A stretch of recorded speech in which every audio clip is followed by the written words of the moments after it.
અમદાવાદમાં બાંગ્લાદેશીઓ સામે mega search operation હાથ ધરવામાં આવ્યું છે। ગેરકાયદેસર વસતા બાંગ્લાદેશીઓ સામે આ કાર્યવાહી કરવામાં આવી। પોલીસે 131 શંકાસ્પદ બાંગ્લાદેશીઓની અટકાયત કરી છે। શહેરમાં મોડી રાત્રે દરમિયાન બાંગ્લાદેશી ઘૂસણખોરોની તપાસ હાથ ધરવામાં આવી। આધાર અને પુરાવાની ચકાસણી માટે ક્રાઇમ બ્રાન્ચને પણ કામે લગાવવામાં આવ્યું છે। મહત્વનું છે કે ચંદોડા અને સાથે જ ગુલાબનગર સહિત ખોડિયારનગરમાં મેગા સર્ચ ઓપરેશન હાથ ધરવામાં આવ્યું। હાલ 160 જેટલા બાંગ્લાદેશીઓની पूछपरछ કરવામાં આવી રહી છે।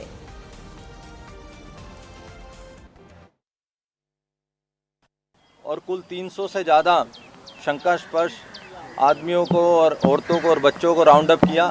उसमें से 166 जितने अभी तक प्रस्थापित हुए हैं कि वो बांग्लादेशी हैं, वो गैर कायदेसर घुसनखोरी की थी और वो यहाँ पे इलीगल तरीके से रह रहे थे।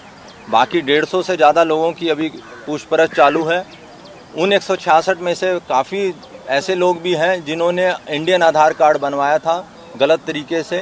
अब पूछपरछ चालू है उन्होंने किसके मार्फते बनवाया था, और ये अभी तपास चालू है कि वो पैसा यहाँ से कैसे भेजते थे, यहाँ पे क्या क्या काम करते थे और कैसे वो लोग एंटर हुए इलीगल तरीके से। अमदावाद क्राइम ब्रांच द्वारा जे गत मोडी राते जे छे एक सर्च ऑपरेशन करवामां आव्युं हतुं, जेमां 291 थी वधु जे बांग्लादेशीओ जे छे तेनी जे छे अटकायत करवामां आवी हती अने जे प्रमाणे पूछपरछ जे करवामां आवी तेमां 131 जेटला जे लोको जे छे बांग्लादेशी जे छे साबित थया छे। ने एनी साथे ज वात करवामां आवे तो जे आ तमाम लोको जे छे वटवा होय, नारोल होय, गुलाबनगर जेवा अलग अलग विस्तारों जे छे तेओ लोको वसवाट करी रह्या हता अने साथे ज आज माहिती जे छे क्राइम ब्रांच ने मળી હતી અને આજે મોડી રાત્રે જે ક્રાઇમ બ્રાન્ચ દ્વારા જે છે મેગા ઓપરેશન જે છે સર્ચ કરવામાં આવ્યું અને જેમાંથી 291 થી વધુ લોકોની જે છે અટકાયત કરવામાં આવી હતી અને જેમાં 131 લોકો જે છે બાંગ્લાદેશી સાબિત થયા છે। જે પ્રમાણે હવે